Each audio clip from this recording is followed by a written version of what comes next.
Number అలా పెట్టేశారు అంతే. పెట్టేసి this is just to bring this to your notice if you weren't aware, ఇది శ్యామల నెంబర్ అని పెట్టేశారనమాట. పాపం నాకు ఎవరో ఒక ఆయన మంచి వ్యక్తి, మేడం మీరు పోలీస్ కంప్లైంట్ ఇవ్వండి, ఇలా ప్రైవసీని భంగం చేస్తూ నెంబర్ పెట్టడం తప్పు ట్విట్టర్లో ఆర్ ఎనీ సోషల్ మీడియాలో అని చెప్పి పాపం ఎవరో ఒక ఆయన నాకు పంపించారు. ఇంకా అటుపక్క కూడా మీరు చూస్తే ఎన్ని మెసేజ్లు, ఆ నెంబర్స్ కూడా I really want to show the numbers. ఆ నెంబర్స్ ఏంటి, ఎస్ మీరు మీ రెడ్ బుక్ లో ఏం రాస్తున్నారో నాకు తెలియదు, కానీ మీరు చేసేవన్నీ, రాష్ట్రంలో జరుగుతున్నవన్నీ ప్రజలు చూస్తున్నారు, దేవుడు చూస్తున్నాడు, దేవుడు రాస్తున్నాడు, ప్రజలు కూడా రాసుకుంటున్నారు. మీకు అన్నిటికీ సమాధానం చాలా త్వరలోనే దొరుకుతుంది.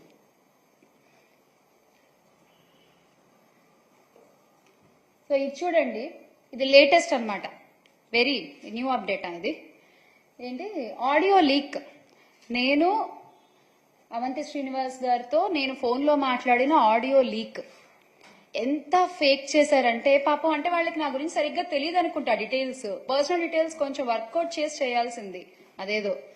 అందులో ఆడియో లీక్ లో ఏమని ఉంటుందంటే, ఆయన అడుగుతారు నన్ను, అవంతి శ్రీనివాస్ గారు, ఏం మా ఇంట్లో అందరూ వెళ్ళిపోయారా, పిల్లోడు కాలేజ్కి వెళ్ళిపోయాడా అని అడుగుతారు. కాలేజ్కి వెళ్ళిపోయారు అని నేను చెప్తాను అనమాట. దాంట్లో మీకు ఆ లింక్ తర్వాత వాళ్ళు ప్రొవైడ్ చేస్తారు. వెళ్ళిపోయారని చెప్తా. నా కొడుకు 2nd క్లాస్ అండి, నా కొడుకు చిన్న పిల్లోడు. ఎలా మీరు ఇలా డీటెయిల్స్ సరిగ్గా కనుక్కోవాలి కదా, ఫేక్ చేసినా సరిగ్గా చేయాలి కదా మీరు. పోనీ ఎవరిని అడిగినా చెప్తారు కదా నా గురించి, 100 మందికి తెలుసు నా గురించి అని మీరేగా చెప్పింది.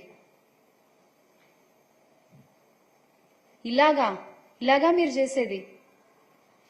మళ్ళీ ఏమన్నా అంటే మేము మహిళలకు అంత గౌరవం ఇస్తాం, ఇంత గౌరవం ఇస్తాం అని చెప్పుకుంటారు. ఇదేనా మీరు ఇచ్చే గౌరవం?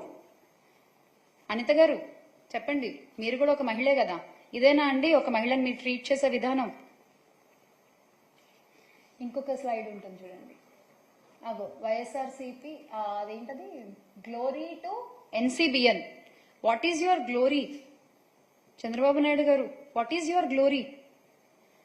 అంటే ఇక్కడ నేను ఎప్పుడో డాన్స్ చేస్తూ చేసిన ఒక రీల్ ని పెట్టి యువజన శృంగార రసిక పార్టీ అంట. అసలు అంటే ఇంకా మరి సినిమాల్లోంచి వచ్చిన వాళ్ళు రాజకీయాల్లోకి రాకూడదా ఏంటి? నాకు అర్థం కాదు, చెప్పండి. సినిమాల్లో వర్క్ చేసిన వాళ్ళు, ఇండస్ట్రీలో వర్క్ చేసిన వాళ్ళు రాజకీయాల్లోకి రాకూడదా? ఒక చిన్న సందేహం అండి, ఏమనుకోవద్దు. తెలుగుదేశం పార్టీని స్థాపించిన గౌరవనీయులు స్వర్గీయ ఎన్టీ రామారావు గారు, ఆయన ఎవరండి? ఆయన ఇండస్ట్రీ పర్సనేగా, ఆయన ఒక నటుడేగా. ముందు ప్రజారాజ్యాన్ని స్థాపించిన చిరంజీవి గారు, ఆయన ఎవరండి? ఆయన ఒక నటుడే కదా.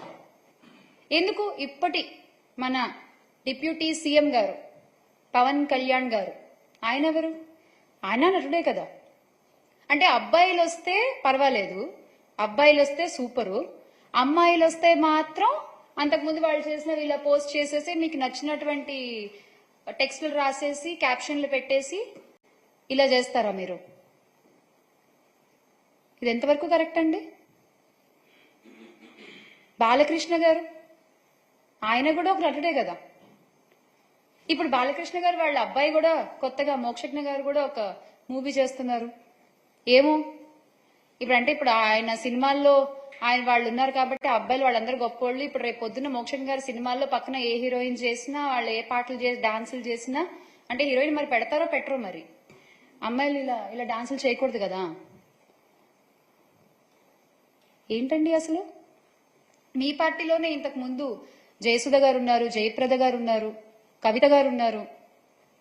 అంటే వీళ్ళందరి వ్యక్తిత్వాల గురించి మీరేం చెప్పాలనుకుంటున్నారు? ఓహోహో, వాళ్ళు మీ పార్టీ వాళ్ళు కదా. Okay okay okay. సో మీ పార్టీలో ఉంటే ఓకే. మహిళలు, ఇండస్ట్రీ నుంచి వచ్చిన వాళ్ళు మీకు నచ్చని మీ వ్యతిరేక పార్టీలో ఉంటే మాత్రం వాళ్ళకి వ్యక్తిత్వాలు ఉండవు. వాళ్ళ వ్యక్తిత్వాల గురించి మనం ఏదైనా మాట్లాడేస్తాం, వాళ్ళ మీద మనం ఎంత భాండాలైనా వేసేస్తాము, ఎంతైనా ట్రోల్ చేసేస్తాం. అంతేనా? అంతేనా మీరు చెప్పదలుచుకున్నది? చూడండి ఆ ట్రోల్స్.